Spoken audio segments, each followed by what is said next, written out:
We should probably talk about the fact that we are making an effort to not just be more sustainable. Not just say we are, but to actually do it. Yeah, and also to document it, because that's where we're coming unstuck, is we actually do quite a lot of cool things that are sustainable, but we just haven't got a piece of paper that says we do this, and this. Yeah. Is that a good summary of where we're at, do you reckon? Yeah. And I've got some figures on like renewable energy that we use and shit like that. So Okay. Yeah. Because that was one of the questions for, exactly. for the RFP, wasn't it? Yeah. Yeah. So what's the percentage? 45% electric renewable sources. So yeah, it's good. Is that how does that compare to? And less at the other units, isn't it? Yeah. So unit 2 is 45%. 3 I think was about 30. Okay. And then 1 was 20. 4 was 20. Yeah. And is that because we get it from? That comes from British Gas. Ironically, our electric comes from British Gas. But they so do if the we most change renewables. supplier, Yeah. So I guess the question is, should we be looking at choosing a different supplier based on their 100%. Yeah. Right. Green energy. Because standards. the other one we're with say 43 over at Boston Road is not at all renewable. And who's what? Positive energy. Positive energy. So they are not providing a positive future for our world. No. Don't do what they say on the tin. Okay, that's interesting and that's useful because we've never thought about sustainability when we've chosen our gas electric prices. We've always gone with which is the cheapest. Yeah. Exactly. Yeah. Which 99% of people have been doing, but it's kind of now a new. I wonder if that's going to open up a whole thing now where it might force the people. It's either going to force the big companies to do more renewable, or people are going to want to go renewable, but also how much is the cost difference to go renewable? I think ultimately the whole world is going to get there. Because there are global targets for the whole world. So ultimately, I think big corporations will be there. It's just how quickly everyone will take it on. Yeah. Because we've done our net zero pledge, haven't we? So that's good. Yeah. That's a good thing. We should probably say to people like, why are we, what are our roles and like, why are we working on this stuff? Because Paul, you've been kind of drafted in to help. Yeah, so I'm operations manager, and part of operations is sustainability, and part of sort of what Fran's been doing, just been assisted on that for bits, and it's kind of gone, can you write some policy? Can you have a look into this and find out what we need to be doing? So, yeah. Because Paul does, I guess you do a lot of the onboarding of suppliers, don't you? So we've got to make sure the suppliers are now doing sustainable things as well. Yeah, right down to putting out what we want from a supplier. So we want you to be doing this, this, and this. If you're not, we're going to go somewhere else. Yeah. Which makes sense. Cause and this is coming from above almost, isn't it? We're getting asked by our clients. Yeah, very much so. You need to have this, this, this, this, and this policy. And these commitments to sustainability. Yeah. And we're saying, okay, cool. Like, but then part of that is you need to make sure everyone else is doing it. Mm-hmm. So it is just filtering down, which is, I guess, a good thing. Absolutely. Yeah, absolutely. So, Fran, you are have you got a sustainability title yet? We don't have official titles, do we? No, I don't think we've got official titles. Okay, well, I won't say anything yet because I'll get to some But event manager at Premier. So look after a number of different events. But then last year, Claire asked if I would do the Isla sustainability course. So Isla is one of it's the biggest company in the UK that specialises in helping businesses become more sustainable, particularly in the event industry. So do they do other industries that aren't events? Potentially, maybe in the future, I don't know. Okay. But currently, they're just for the events industry. So biggest support for the event industry, because what they found from experience is the event industry is one of the worst for waste. Yeah, go for that. For single-use items, but for waste as a whole. So they saw a gap in the market to help businesses become more sustainable. So I did the Isla Sustainable Events course last year. It was a 6-week course, really, really informative. And now we're trying to introduce that into everything we do at Premier. Premier, not only at HQ, but also then out to our events. So as we just talked about with the energy, there are some really big wins and easy things we can do at HQ to become more sustainable, but then also then help to educate our clients as to why we're on this journey and what we can do, and then also down to the suppliers. The supplier one may be the trickier bit because they effectively fall into what we call scope 3 emissions. Premier. This is all new. New words. So, new words we're learning. Little education. Well, they come in tiers as well. Tier 1, Tier 2 and Tier 3 suppliers. So, Premier HQ. So everything we do at Premier HQ, we have direct control over the decisions we make, who we buy in for energy, things like we decide to put drinks in our fridges, so we have a choice over that, and they're our scope 1 emissions. We have direct control over whether we reduce them or keep them going, hopefully reduce them. Scope 2 are our our clients. Scope 2 are our clients. So we don't necessarily have direct control over the level of emissions, but we can definitely influence them. Okay. So for instance, in our events, we can, we do venues finding obviously for events, and we can look to only procure green venues. So venues that are on the same trajectory that we are. Many of them are already along that journey. We work with the likes of Excel, Manchester Central, ICC Wales. They're already along that pathway. So we can choose to only procure those venues and then influence our clients to go to those venues, but ultimately the decision lies with them. So they fall into our scope 2. And then our scope 3 emissions are everything else. So they're from our suppliers, our trucking companies getting all of our kit to site. So they have levels of emissions and they are our scope 3. Little fact for you, we can only claim to be net zero when we report all of our scope 3 emissions. Interesting. So it's the hardest element to report on because we're at the mercy of them telling us accurately what they're emitting. But that's the only point at which we can claim we're net zero, when we also include scope 3 emissions, scope 1, scope 2 and scope 3. Fun times. So little education piece for you. But I guess as it filters down, because is it becoming easier to... We've wanted to monitor our emissions for years, haven't we? We've talked about this maybe 3, 4, 5 years ago. And is it becoming easier to monitor that stuff now because there's more systems in place? And there's people like Isla, and there's other companies that do a dashboard and you can upload your emissions. They have all the calculations already in there. And you just put, we've done this amount, they've gone, you've emitted this amount then. So, Exactly. Isla have got a really great measurement tool called Trace that we're going to start using to help measure the carbon emissions for everything we do. And it's exactly that. They've made it really easy, so there's almost no excuse for people getting on board with it. The other thing I think, and that's why we're seeing our clients coming to us with this, is that previously there was no legislation insisting businesses take responsibility for their emissions. It was just seen as a really good thing to do. But now, with these global targets in place for 2050, there is legislation being brought down onto businesses. So soon businesses will have to be reporting exactly what they're doing. So it's becoming forefront of their minds, an action list to do, because they're going to have consequences if they don't. So that's why it's becoming more and more prevalent. And obviously we're seeing clients coming to us saying, you need to tell us what you're doing.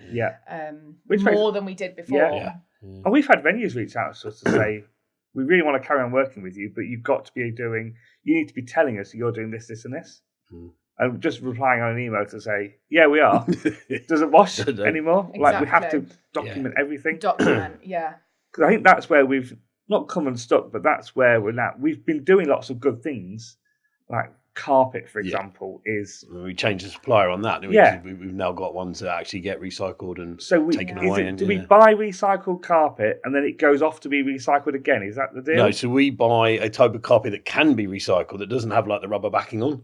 It's still a really good, strong carpet. And what they do is they then recycle that. So when they make a delivery, they take away the stuff we've already had, take that away, recycle it. and it goes through a big process. Because carpet in the events industry is massive. Yeah. Massive, and it's so expensive when you look at the event budget. So one conversation we're trying to have with clients is, do the venues need carpet? You know, and I know we've done quite a few big jobs recently at like CBS, Excel, ACC, Liverpool. We haven't carpeted. Exactly, yeah. Some venues obviously already have the carpet in place. You know, ICC Wales came to talk to us the other day, and their new venue it's already carpeted. So that's great because it's not constantly being, you know, reused or disposed of. But yeah, if clients definitely want carpet, then there are really nice things that we can be doing now to recycle. Because it does seem a waste to spend. Oh, it's and awful. Also it's a waste of manpower. It's and money. Exactly. What are we spending on a job? On rough costs on a job to venue to carpet a venue?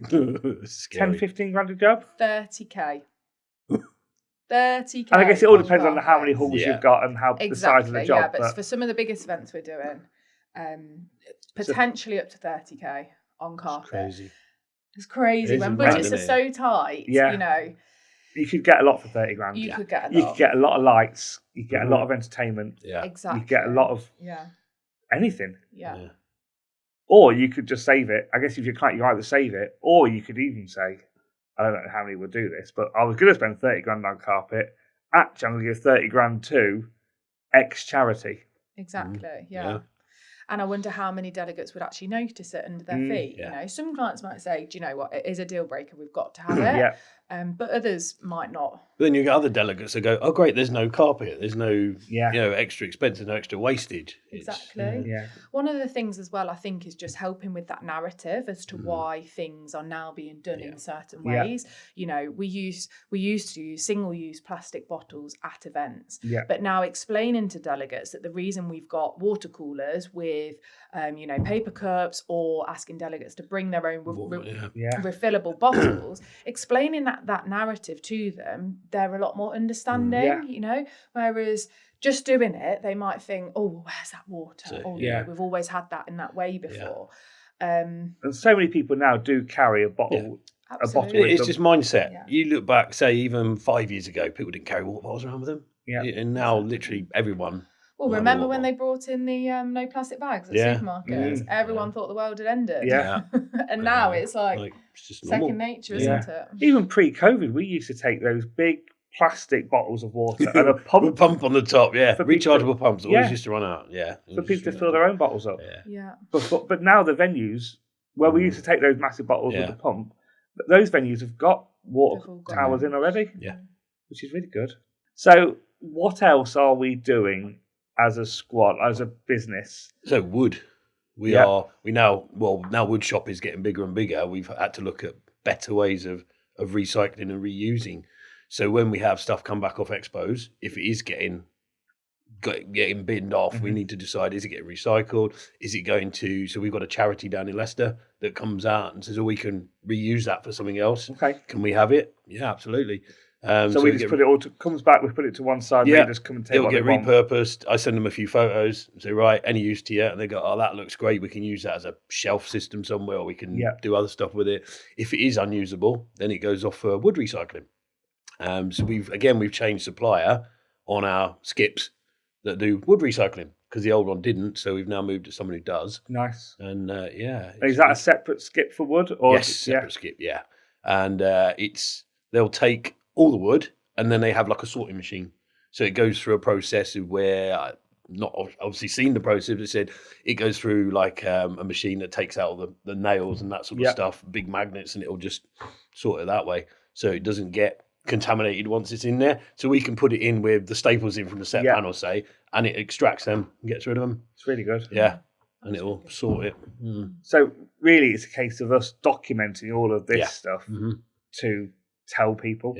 So I know with the carpet, for example, it now says, we itemise all our quotes, it now says carpet with recycling cost. And we put the cost up slightly on the carpet, I think, but that now happens automatically, which is the way forward. And the same with the wood and that stuff. I know that like Ash speaks to the stand people beforehand and says, right, this is what you've got, what do you want to do with it? So we have a plan when it comes back, saying, right, you're going to keep this, fine, we'll put it in storage, or this is going where's it going to? And I know for exhibitions, I know we've been trying to build things that they can use for the exhibition stand and then also incorporate into their head office. Yeah. So it's not just a single use. Yeah, it's good.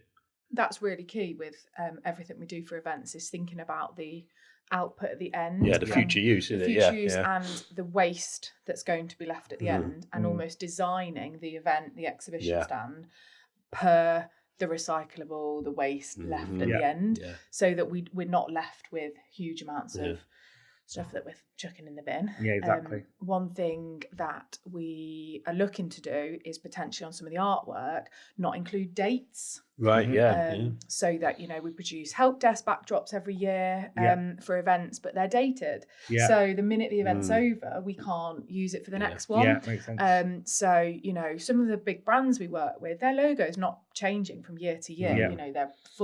They're British, established brands. They're not changing. So therefore, let's just create a generic help desk or flags. They're one of the things that we buy every single year, banner flags. Yeah.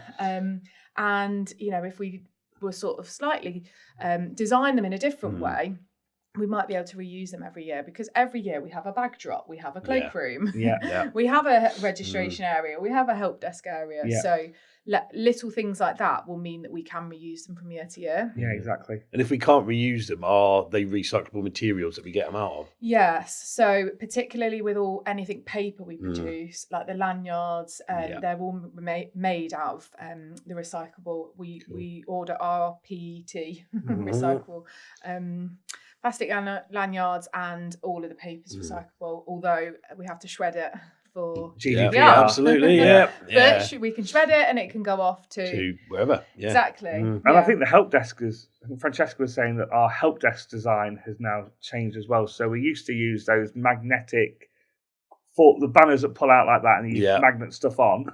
I think we're now using the same frame that pulls out, which you can reuse, but a material you pull over the top. Oh, right, like a big sock type. Yeah, like a sock, because that material, stores better, but can be recycled. And then just keep the frame, whereas the magnet plasticky stuff can't be recycled. It's all about changing the way we think, think sustainability rather than just go, that's what we've always done, crack on. Exactly, Anything else we should talk about? A few little things which are proposals, so I'll talk about them and then decide if we go out.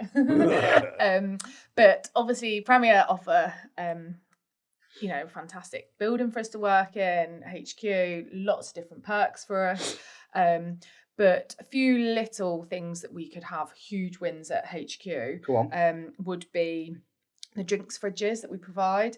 Cans are fine because they can be recycled, but the water bottles, we also, right next to the fridges, provide water coolers and give everybody a bottle of water when they join Premier. So therefore, why don't we get rid of the plastic bottles in the fridges of water, and everybody then just refills from the water, getting rid of plastic? Why don't we do that, but still put bottled water in the customer fridge in the studios?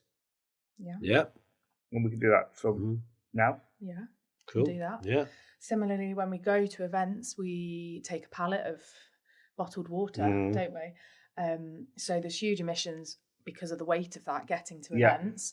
Can we just buy in more water coolers at events, and then everybody, again, all crew take their we can certainly bottles. get more from the people we get the ones for here from, and just have them as higher stock and take them to events. Just trying to do little wins. Another stat for you. Go on. The catering at events. So lamb and beef give off the largest amounts of emissions. Okay.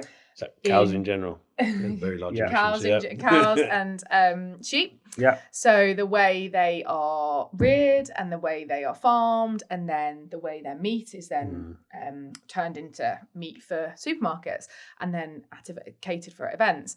So give off the largest amount of emissions. So one of the things we will be recommending for clients is to potentially change some of their items out for their delegates' meals. So maybe not choosing that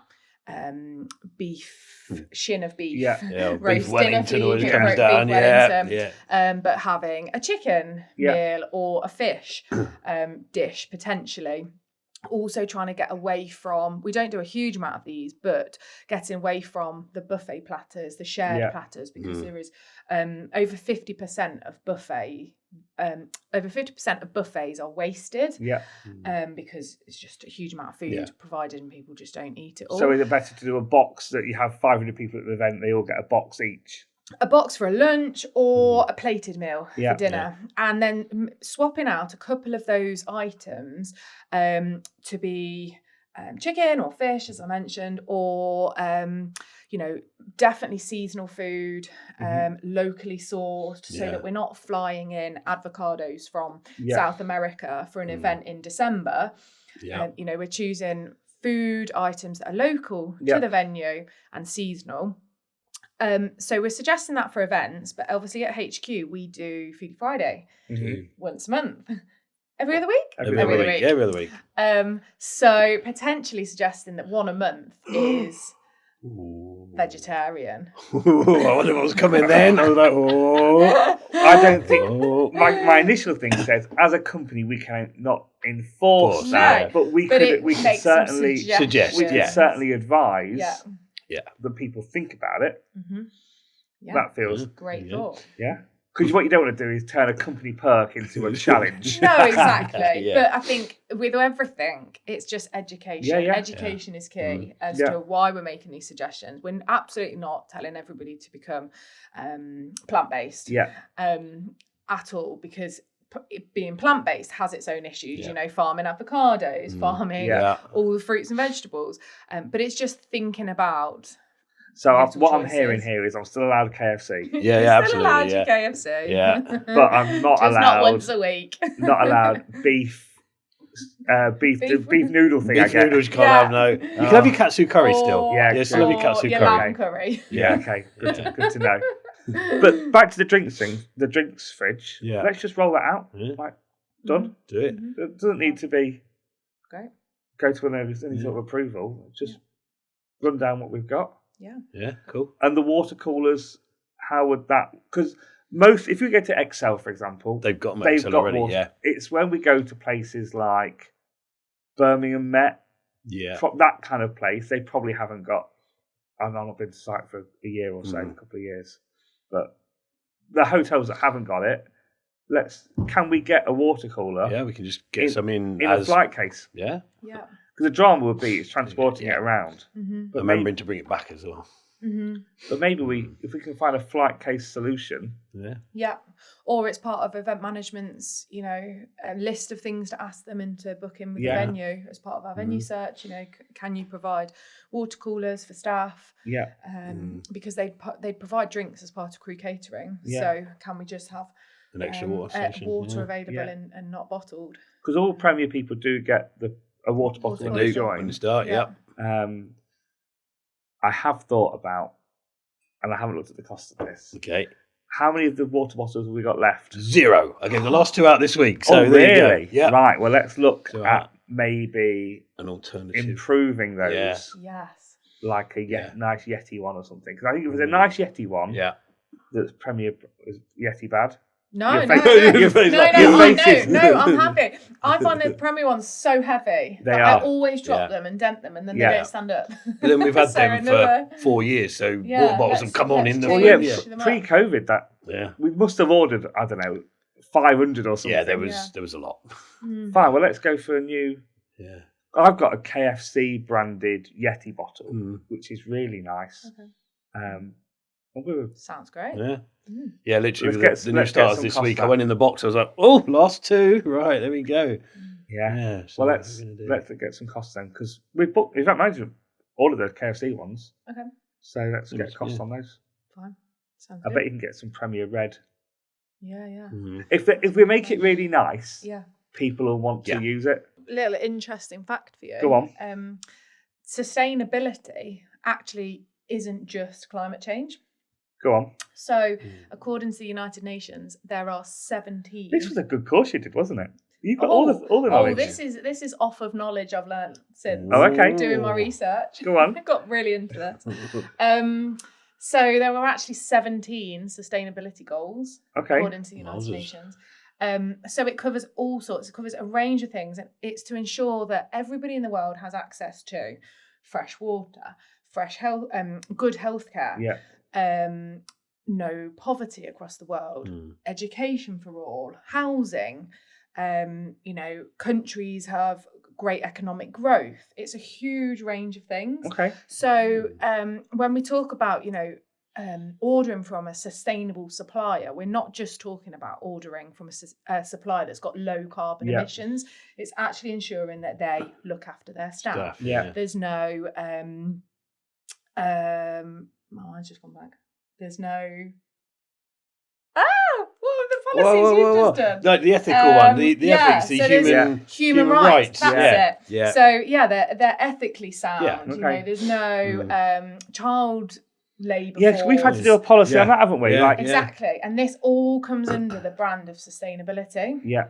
And this is the kind of thing that is almost, I find a bit stupid, but I get it as well, is that we've had to write a policy that says we don't use children in our workforce, which I just think is obvious, and we shouldn't have to write that. But I get some people do. It's a worldwide thing. But again, this is going back to what you were saying earlier. We do that already. It's just proving we haven't documented it. We haven't documented it. There are, for every one good company out there, there are 10 that potentially do have children working for them. And poor working conditions. Like the toilet we used to sort the other road at the other unit. Horrible. That was classed as poor working conditions. Yeah, that was very poor. Exactly. Gender inequality is another one. So it's the whole breadth, and it's now, I guess this is, just showing Premier's journey as well. You've come from being a mobile disco company to moving into weddings, to moving into corporate events. You then had to diversify when COVID hit into virtual events. You've then had to diversify to keep up with the times with technology. We've had to keep up with the times with the data, GDPR. And now this is the next thing. It's our next project, isn't it? It's our next project, because clients are coming to us saying, what are you doing? So we have to now take this as seriously as everybody in the world and get on board with it. And across the board, not just, obviously climate change is a big thing, but also it's across the board. And that's what these policies are for, to make sure that we're not. To actually do it rather than just go, we're doing that. Exactly. Honest, Gov. No, exactly. It's really good. It's exciting. And there's loads of like quick wins of just documenting what we already do.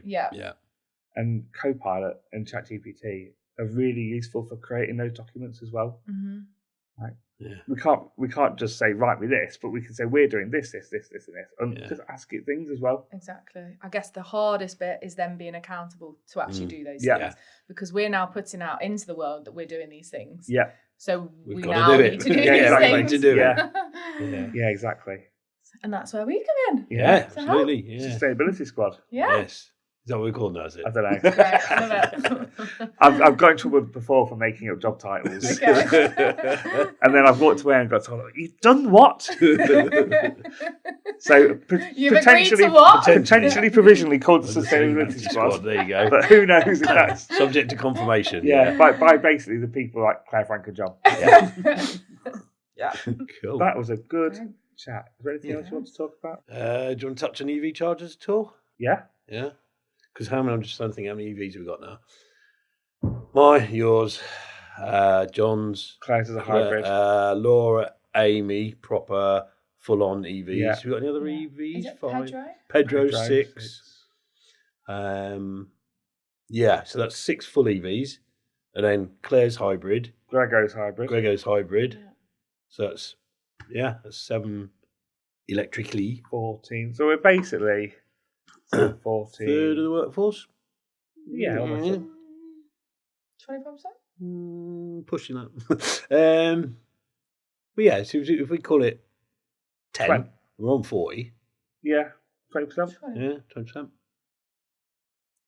Your maths, boys. 25%, isn't it? Well, it's 7. We're on 7, aren't we? Right, okay. Yeah, we could bump it 10, but can't make up 3 cars. Yeah, just make them up. So we got the EV charger, the big one, and that's good. And then we also got the 2 smaller chargers as well. 2 smaller chargers? Well, 2. There's 2 plugs in the socket. Do they both work at the same time? Yeah. Oh, I didn't know that. Yeah. And you need a granny charger for that. Don't charge as quick, but it does charge. One of the things we are looking at, and I just haven't pushed the button on yet, You're going to get in trouble for this as well. Is more EV chargers. Because we talked about it a while back, didn't we? When we thought we were moving and things. Yeah, so and we stopped doing it because the two dramas with doing electric charging. One is, why should people who have an electric car get free fuel? Yeah. Because otherwise we're not giving a discount to people who buy petrol. Car, exactly. Yeah. Sustainability person with the diesel car. Yeah. Don't put that up. You're fired. I only want people. Part of the sustainability squad. You can only be in the sustainability squad if you have a Nissan Leaf. Oh, I'm out. I mean, what drives an electric car? Does that count? Yeah, well, yeah, you bring that in occasionally. Yeah, fine. Bring it in one day a week. Yeah, job done. But we should probably think about more EV chargers. Yeah. But maybe we do a at cost rate. Yeah. So I'm happy to almost pay for the infrastructure. We can get grants for it as well. There's some good grants. But I think that people should probably, in fairness, pay for the electricity. Yeah. And I don't want to make a profit from the electricity. No. But that feels like a fairer, better way of running it, is we maybe put in five chargers, pay for that infrastructure. And then we have a little swipe card or have whatever. A swipe card, which we can do. And if our rate is, I don't know, 30, 40p a kilowatt hour, then you pay. What you charge out. That's because it's still faster than. Cheaper. Cheaper than going to 60, 80p up the road. Yeah, on the it's about 70. Well, on the motorways, you're talking £1 now. Kilowatt. It's crazy. Wow. Yeah, a lot of money. So actually, maybe we do that. Yeah, that's one of the things we should probably look at. Because there are, like I say, there are still grants out there for commercial properties to up there. Yeah, that might be worth taking advantage of. And I suppose a good thing at the minute about where our EV chargers are, they're on Unit 2, so that's our 45% renewable energy that they use on there anyway, on the electric. Right. So at least they're running off the most efficient electricity supply. I think we're tied in for 2 years with British Gas. And we don't get a choice on the other unit, do we? Because the meter's in next door. Is that the new one? Yeah, the new unit. That's a shame. Maybe we should try and... It's a separate... Basically, it's one, the feed goes into the building. Yeah. One feed goes into the building. It goes into the building, bit of the building we don't own. Right. So the landlord pays all of the gas and electric and tells us how much we used. Okay. That's a shame. Yes. Yeah. But certainly with the EVs, it's fair across the business then. Yeah, it's a nice perk to have, but why should just EV drivers have a perk? You know, I can just see this. I can see the argument. There's been some discussions in the office sometimes about, well, why do you get free electric? Yeah. Because I've got an EV. If it's there, so it's human nature, I'm going to charge. It's like, I get it. Yeah. But it also might encourage more people to buy EV cars if they can charge them at work at a cost. Yeah. Because like you say, you don't want to make profit of it. No. You just want, fair return. It's like, Well, if it's going to cost us, because otherwise we did the sums. Like if you've got, my car is a. Well, mine's 78 kilowatt. Yours is a little bit bigger. You can charge 7 kilowatts an hour. So in 10 hours at work, you're not here for 10 hours, but let's say you are. Yeah. That could be 30 quid a day. Yeah. What are we on? 10? Yeah. 25 quid a day. And times that by 5 chargers. Exactly. Yeah. That's 150 quid a day. That you're spending. Yeah. That I'm spending charging people's cars. Exactly. That's not, everyone else isn't getting benefit for. Exactly. Yeah. But as a business, we should probably say, well, we'll foot the bill to put the infrastructure in. Yeah.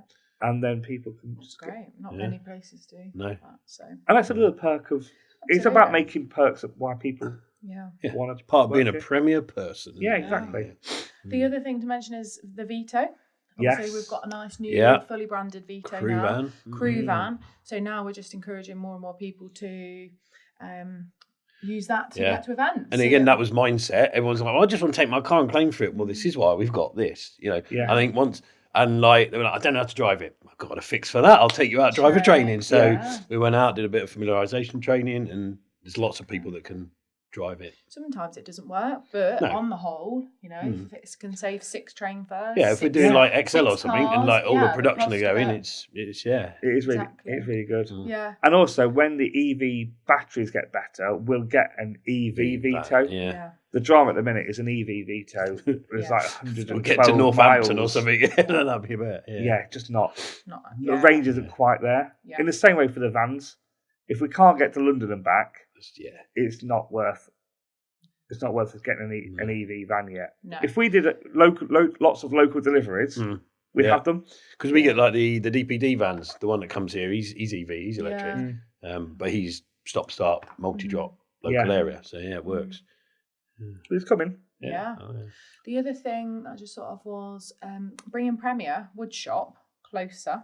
Yep. Also reduces the amount of travel we have to do between and the amount of trucks that are having to travel to venues. We can load up all from one site and then go all in one go, which is fantastic. We've obviously got a warehouse full of stock. So when we go to jobs that are fully kitted out with our own kit, again, just reduces the emissions of ordering from so many different suppliers and bringing them. Exactly. Because it's all from us in-house. We're really good at signing everything out and in and then maintaining the kit. So checking it all, making sure it's all up to scratch, trying to repurpose, reuse if anything breaks. So we're not just rebuying. The team are really good at fixing. Aren't they?